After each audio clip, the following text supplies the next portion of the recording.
Hi, I'm Luma, and we are going to talk about a juicy topic today, self-sabotage. So I notice certain themes when I'm working with people individually and when friends are reaching out and I'm sensing into the collective field, and self-sabotage has come up quite a lot this week. So before we dive in, I want to share some fresh perspectives on self-sabotage. Let's take a deep breath, because when we go into places that we are uncomfortable, we tend to contract. And actually, the opposite response is what we need to program into our systems right now, which is to expand. So simply taking a deep breath in.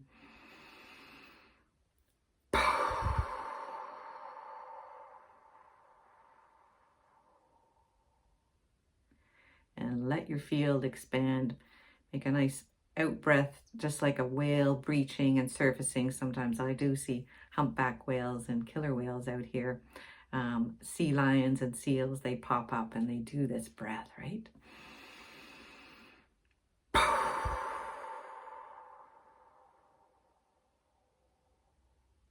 So there's a lot that we're letting go of very rapidly, very, very rapidly. And there's something that we get hooked on, a lot of us, and we tend to call it self-sabotage. So let's unpack that a little bit. So self-sabotage, we make a lot of stories about when we are choosing to do things that we know are not healthy, that we know are not of our highest good, that we don't really want to do. And when we do them and we feel like we can't stop ourselves from doing them, you can feel a lot of shame, a lot of self-shame, and a lot of self-blame. Oh my God, I should have known better. I shouldn't be doing this. I feel so guilty. Okay, guilt, shame, and blame coming at yourself.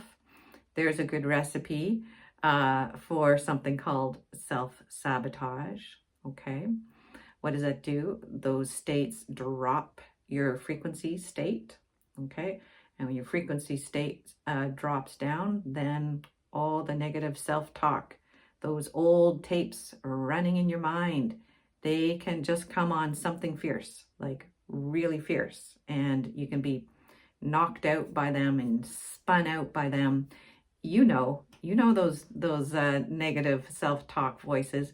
Where the heck do they come from? Okay, let's open this up a little bit.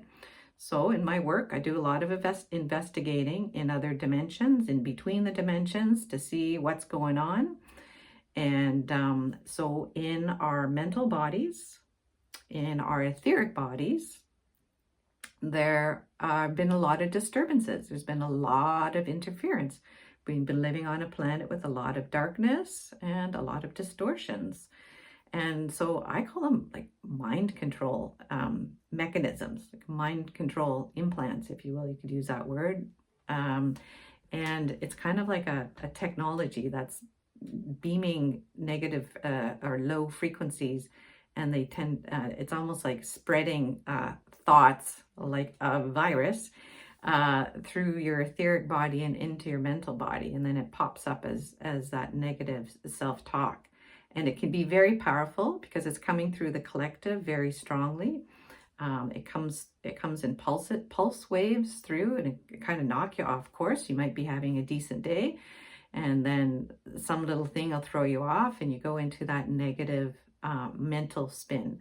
So where does self-sabotage come from? It comes from the mind. It comes from a distorted level of the mind that gets hooked on these repeating loop patterns. Okay, so explaining the mechanics of it so you can detach from the story about it, the meaning that we make about it when we don't see the mechanics of it, right? We get stuck in the story about, the negative self-talk, self-blaming, self-shaming, those guilty feelings. I should be doing better. Other people are doing better than I'm comparing. I'm low self-worth. I just can't get it together to bring my frequency back up because I'm feeling so crappy about life or myself or a situation. Or I thought I cleared this stuff before. Why is it coming back again? Okay, so let's just unplug. Let's just unplug from that whole broadcasting system that's broadcasting a low frequency. When does it kick in? When you start to feel good, right? You make some changes, you do your healing work, you're feeling good, your frequency starts going up, up, up, up, boom. And it kind of like hits an alarm system, or it hits a ceiling, and boom, it triggers off these kind of mind control mechanisms in your etheric field. And it's like an automatic default setting that sends in some negative thoughts to drop your frequency back down, right? Something that's going to hook you in and spiral you back down into a low frequency state. Okay, so we've been kind of caught in that interference state for a lot of years, especially with all the technologies that have come forward since, you know, the Second World War, right? And more recently, we're on devices and technologies all the time, so we can be very influenced, yeah? Why? Because, you know, as human beings, we are walking antennas, we're walking receivers and transmitters all the time, you know? So here's some good news then about that kind of broadcasting of negative thought forms that, you know, then we blame ourselves. We think it's ourselves, and it's coming from the collective field. It's kind of a control and keep the frequency low technology that's been running in the background, and we made ourselves wrong a lot of the time. So if you look at it this way, again, we're unhooking and unplugging from making yourself wrong. We're unplugging from self-judgment, self-harm. Yeah. Those of us that are here that are holding and anchoring the light, remember, we're holding an integrity and commitment to do no harm, to uphold oneness, universal principles, the law of one, natural law. And so we're unhooking ourselves from any way which we try our very best to not do any harm to others, but somehow we can't stop the harm altogether, so we kind of default, so I guess I'll harm myself, and that way I'm not harming or hurting others. Self-harm, you know, it violates our own integrity. So we're unwinding that whole pattern here that we call self-sabotage, self-harm, self-violation. Unwinding it here together.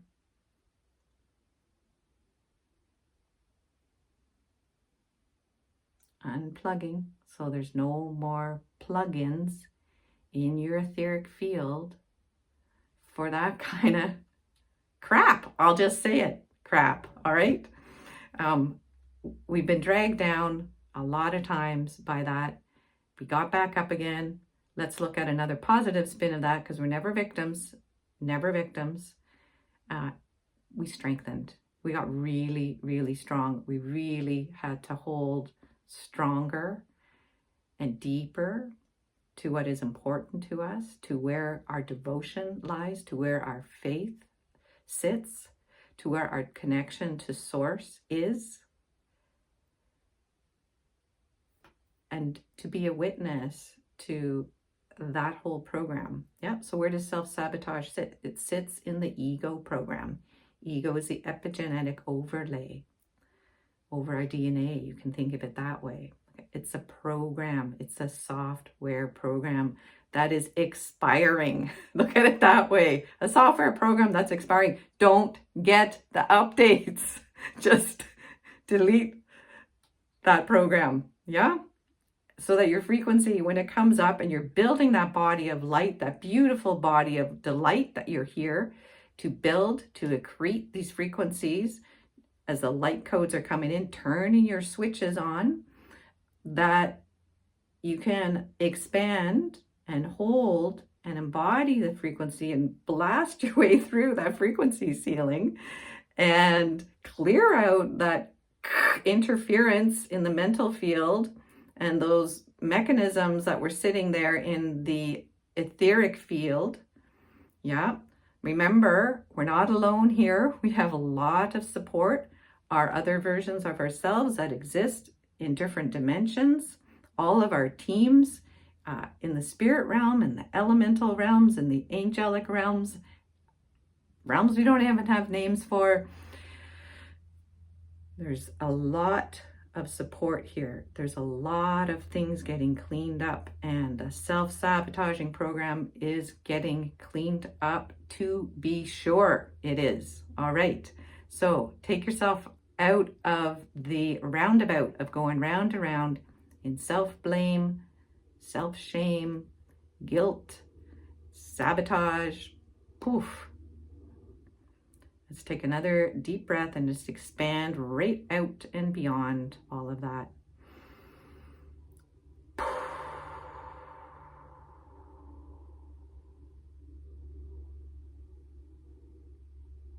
And here's another little technique that I do and that I share with others often, of how to keep your mind clean. Yeah, that's where we get hooked in to a lot of low frequency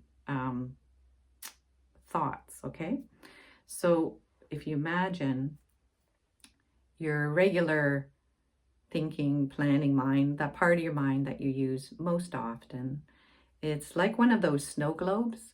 You know, when you shake them up and there's all the snow inside and water, and it shakes all around and you can't really see, and then you let it settle. So it's, imagine that's like sitting at the back of your head, and that's representing that part of your mind that can get very agitated and spun out in those kind of negative thoughts that are coming internally, and you experience that externally. You get shaken up and it stirs up, and then it triggers a whole emotional response coming down through your vagus nerve and gets your heart racing and your adrenals going and all of that. So let's take care of it when it hits from your etheric body into your mental body. So take that snow globe that's all been agitated and just imagine it just drops back, wow, into a big, beautiful blue ocean, spacious blue sky. Drop it into what I call the angelic mind. That's the mind of your soul level. And just let it float and be held, and let all of that ruckus that got stirred up to just settle down, so you can actually feel and the beauty of our higher mind, our angelic mind. It's very calm. It's beautiful witness to all the phenomena.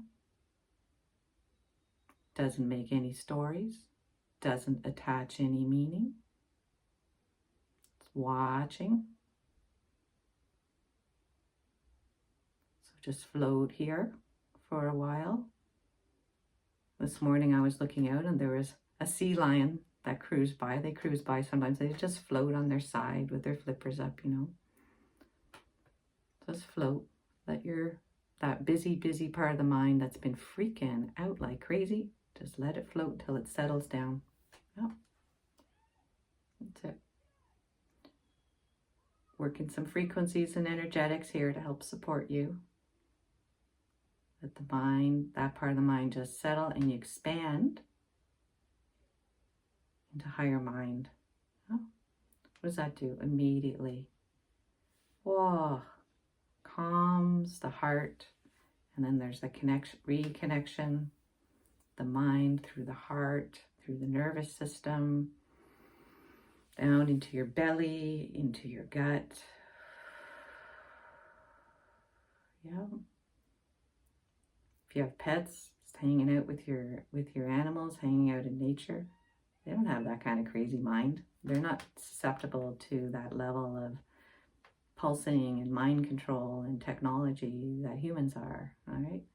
So if you need some help grounding that out, go to your trees, go to your dogs, watch the ducks, wherever you are. Okay. Yeah. Have you ever seen like eagles? They don't self-sabotage themselves, right? They fly out, they catch their fish, or they don't catch their fish. They don't, you know, freak out. They don't judge themselves, you know. They don't go fly into a window and bash their head against the wall because they didn't catch a fish. They don't do that. So be easy. Again, be really easy on yourself. Okay? So just a few little shortcut tips for today on self-sabotage or unplugging from that program. So we no longer have a frequency fence or a frequency ceiling. When we expand, we just keep expanding and we just keep clearing the old programming out. Okay, basically there's not much transmitting through into our mental field. A lot of stuff that was coming from the fourth dimension, it's getting cleaned out. We just got the residual tapes kind of still playing in our minds, kind of like those old cassette tapes. You know, if you keep playing them and playing and playing them, they eventually get stretched out, and or they get, you know, bunched up in those old cassette decks, and then they don't play anymore, right? So sometimes they're just going to keep running. They stretch out, they just won't play anymore. They just won't work anymore. It's old. It's old technology. Yeah. So we can just retire that. Yeah. And let that deeper essence of who you are come through and clean out all your circuits and do all your rewiring for you to bring you into an upgraded position of self-love. You know? All right. Well, thank you so much for listening. Again, thank you for sharing and subscribing. Thank you for your comments. Quick note, I know a lot of you enjoyed my friend Sunny, who is my special guest for a couple of videos here. She'll be back again at some point, and stay tuned. I'll be doing a live Q&A broadcast sometime soon, so check back on the times and dates for that. And if you'd like to work with me one-on-one, check out the link below to my website. All right, that's all for now. See you next time.